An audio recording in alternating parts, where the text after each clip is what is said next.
Alors, on a vu juste avant qu'on pouvait déterminer en gros le prix des obligations zéro coupon. Donc en fait, je rappelle ce qu'on essaie de faire. On a le temps. Aujourd'hui, on est à t égale 0. Et pour une date t dans le futur, si on reçoit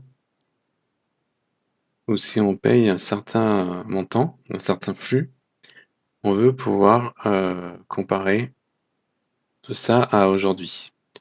Donc ça, en fait, quand on fait ça, on actualise et on a vu que pour actualiser, on multiplie par un discount factor grand T. Donc en fait, ce qu'on va faire, c'est que quand on veut estimer on veut estimer la valeur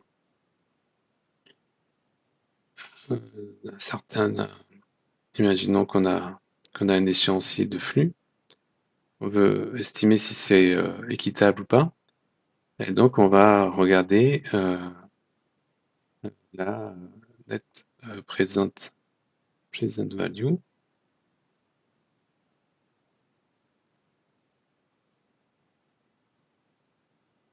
ou ce qu'on appelle en français la valeur actualisée nette.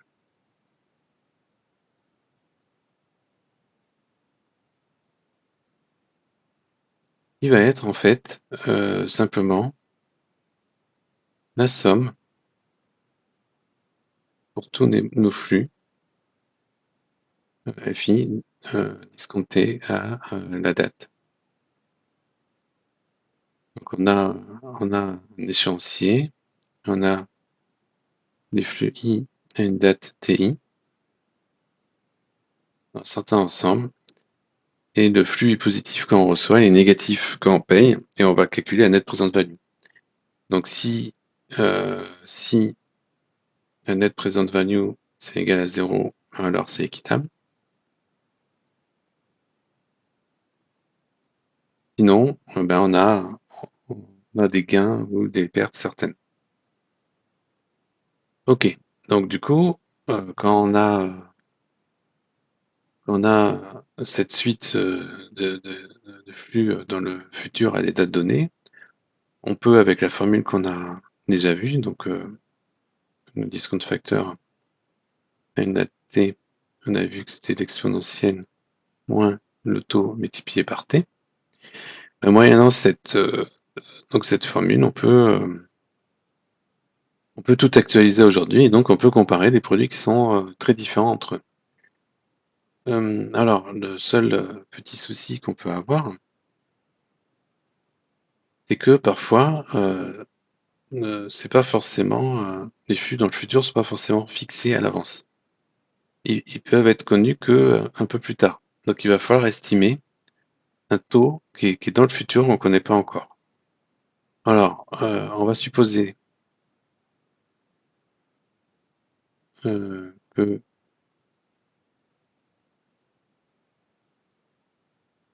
connaissons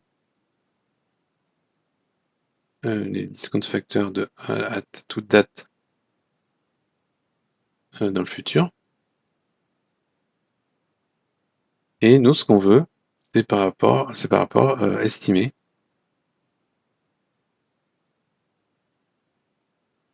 un taux un an dans un an, par exemple.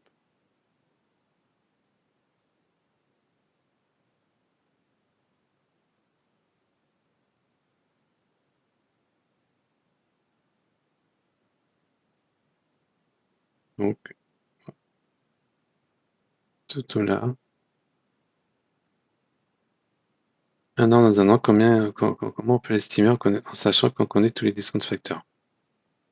Eh ben, on va répliquer un peu comment on pourrait faire aujourd'hui. Donc, on a le taux un an, écrit en anglais, one year, et on a le taux 2 ans. Donc, du coup, ce que je peux faire, t égale 0, je peux dire, ben, j'emprunte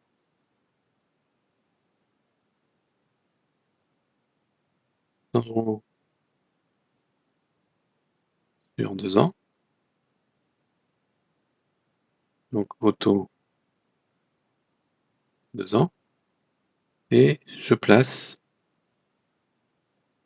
les 100 € que j'ai empruntés sur 1 an, au taux 1 an. Donc là, la valorisation de mon portefeuille, c'est 0. On a un portefeuille autofinançant. Donc j'ai en fait avec deux actifs qui sont le money market et qui sont même que du money market entre du 1 an et du 2 ans. Je fais ma stratégie. Donc au bout d'un an, j'ai placé 100 €. Donc je récupère les 100 €. Donc on a vu que actualiser multiplié par DF, et on a vu aussi que capitaliser en divisé par DF. Donc je récupère mes DF, mes 100 capitalisés, donc divisé par mon discount factor 1 an, et que je place au taux forward pour 1 an. Donc là, euh, à nouveau portefeuille autofinançant, et dans 2 ans, qu'est-ce que j'ai? D'un côté, j'ai emprunté 100 € sur 2 ans, donc il faut que je rembourse les 100 capitalisés sur les 2 ans. Donc je divise par le facteur de discounting par le facteur de capitalisation, et j'ai mes 100 capitalisés sur les 1 an, 1 plus mon taux forward, et sur 1 an, donc ça fait fois 1. Ça, un portefeuille vaut 0. Si t'es différent de 0, ben, du coup j'aurai une opportunité d'arbitrage. Donc il faut forcément 0, et donc j'ai 1 plus mon forward égale à quoi? Égale à discount factor 1 an sur discount factor 2 ans.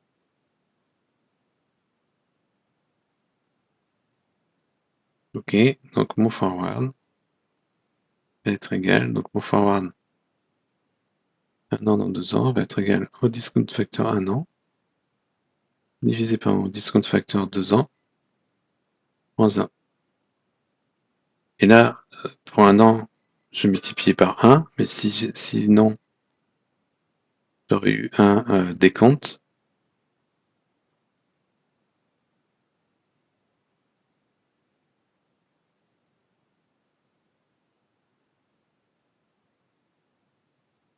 Compte, c'est juste je compte le nombre de jours. Donc là, dans cet exemple, c'est 1.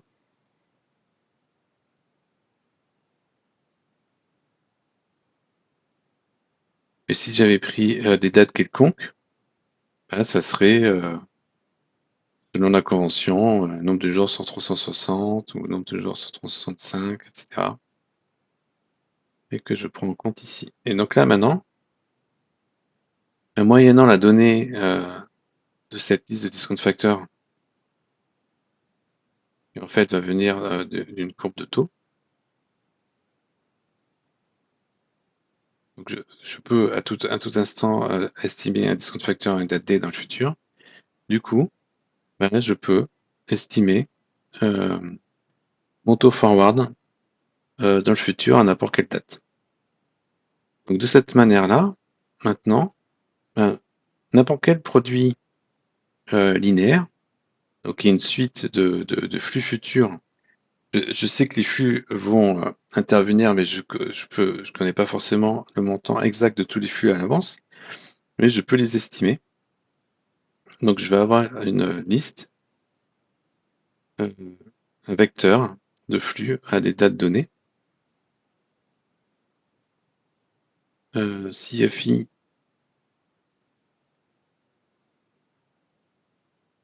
un flux fixe, ben, c'est juste en gros nominal multiplié par un taux multiplié par un décompte, ou si c'est un flux floating en anglais, ou flux variable en français, eh ben, ça va être, je vais devoir estimer